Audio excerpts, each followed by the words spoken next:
ബഹുമാന്യ സദസ്സിന് നമസ്കാരം. എന്നെ സംബന്ധിച്ചിടത്തോളം ആംഗികമായി സംസാരിക്കുന്ന ഒരാളാണ് ഞാൻ, പ്രത്യേകിച്ചൊരു കഥകളി നടൻ എന്നുള്ള നിലയ്ക്ക്. വാചികപ്രധാനമായിട്ടുള്ള പ്രയോഗം പ്രാസംഗികന്മാർക്കും അത് പറഞ്ഞ് ശീലമുള്ള മറ്റു വ്യക്തികൾക്കും ഉള്ളതാണെന്നുള്ള വസ്തുതയും നിങ്ങൾക്കറിയാം. ഈ മൺസൂൺ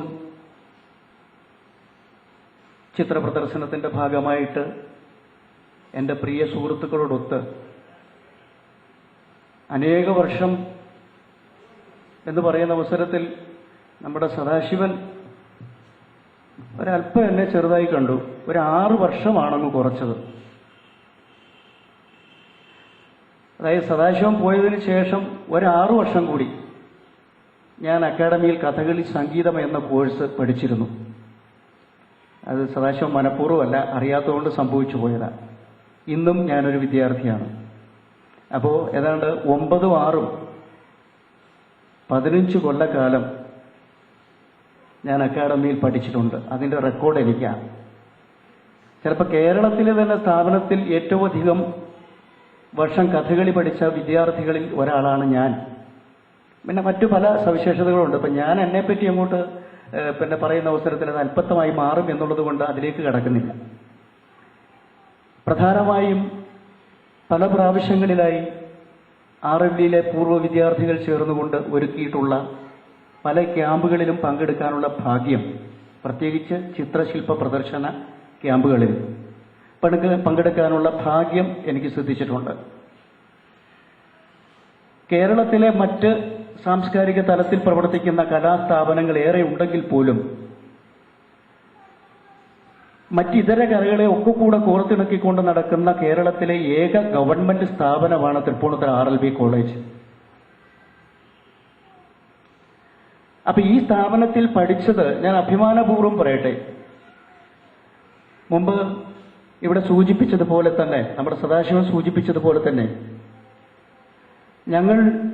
ഞാൻ കഥകളി മാത്രമല്ല പഠിച്ചത്.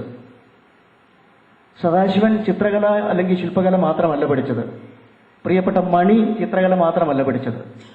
മറ്റിതര കലകളും അല്ലെ ആ കലകളെക്കുറിച്ച് മനസ്സിലാക്കിക്കൊണ്ടാണ് ഞങ്ങൾ മുന്നോട്ട് പോയിട്ടുള്ളത്. പല പ്രാവശ്യമായി എൻ്റെ ഈ പ്രിയപ്പെട്ട സുഹൃത്തുക്കൾ കഥകളി കളരിയിലേക്ക് അല്ലെങ്കിൽ കഥകളി ക്ലാസ്സിലേക്ക് കടന്നു വന്നിട്ട് കഥകളിയുടെ സങ്കേതങ്ങളെക്കുറിച്ച് ചോദിക്കുകയും അന്വേഷിക്കുകയും പരസ്പരം പറയുകയും മറ്റിതര കലകളെക്കുറിച്ച് പരസ്പരം സംസാരിക്കുകയും അറിയുകയും ചെയ്യാനുള്ള അവസരങ്ങൾ RLV കോളേജിൽ നിന്ന് ഞങ്ങൾക്ക് കിട്ടിയിട്ടുണ്ട് എന്നുള്ള വസ്തുത സ്മർത്തവ്യമാണ്. ചിത്രകലയെക്കുറിച്ചോ ശില്പകലയെക്കുറിച്ചോ ഒക്കെ പറയാൻ ഞാൻ ആളല്ല. അതിന്റെ കാരണം എന്ന് പറഞ്ഞാൽ അതിന് ആധികാരികമായിട്ട് ഞാൻ അതിൻ്റെ അകത്തളങ്ങളിലേക്ക് ഇറങ്ങി ചെന്നിട്ടില്ല എന്നുള്ളത് കൊണ്ട് തന്നെ. മറിച്ച് ചിത്രകല കണ്ട് ആസ്വദിക്കാനുള്ള വേദി ഒരുക്കി തന്ന എൻ്റെ പ്രിയപ്പെട്ട സുഹൃത്തുക്കളെ ഈ സന്ദർഭത്തിൽ ഞാൻ ഓർത്തുപോവുകയാണ്. അവർ അതിന് വളരെയധികം സഹായിച്ചിട്ടുണ്ട്. ഈ അടുത്ത കാലത്ത് തന്നെ ഒരു കഥകളി സ്ത്രീവേഷം കെട്ടി വേദിയിൽ വന്നു. വന്ന അവസരത്തിൽ കഥകളിയിൽ സാധാരണഗതിയിൽ മുഖത്തെ മേക്കപ്പ് മാത്രമേ ചെയ്യാറുള്ളൂ. ഈ കയ്യിൻ്റെ ഈ ഭാഗമൊന്നും മേക്കപ്പ് ചെയ്യാറില്ല. അല്ലെങ്കിൽ പേസ്റ്റ് ഇടുകയോ മറ്റേതെങ്കിലും തരത്തിൽ ചായങ്ങളെ കൊണ്ട് മറയ്ക്കുകയോ ചെയ്യാറില്ല. അപ്പൊ എൻ്റെ ഒരു പ്രിയപ്പെട്ട സുഹൃത്ത്, അപ്പൊ ഞാൻ ആ സ്ത്രീവേഷത്തിന്റെ ആ സ്ത്രീയുടെ അല്ലെങ്കിൽ ആ സ്ത്രീ കഥാപാത്രത്തിന്റെ ലാളിത്യം വരുത്തുന്നതിലേക്ക് ചില സന്ദർഭങ്ങളിലെങ്കിലും ആ സ്ത്രീ ലാളിത്യം വരുത്തുന്നതിലേക്ക് ഇവിടെ ഇങ്ങനെ പിടിച്ചിരിക്കുന്ന ഒരു പദമുണ്ട്. അതായത് സ്ത്രൈണത.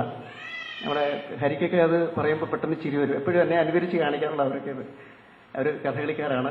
കഥകളി ഡെമോൺസ്ട്രേഷന് വേണ്ടി ഇവിടെ വന്നിട്ടുള്ളതാണ്. അപ്പൊ ഇത്തരത്തിൽ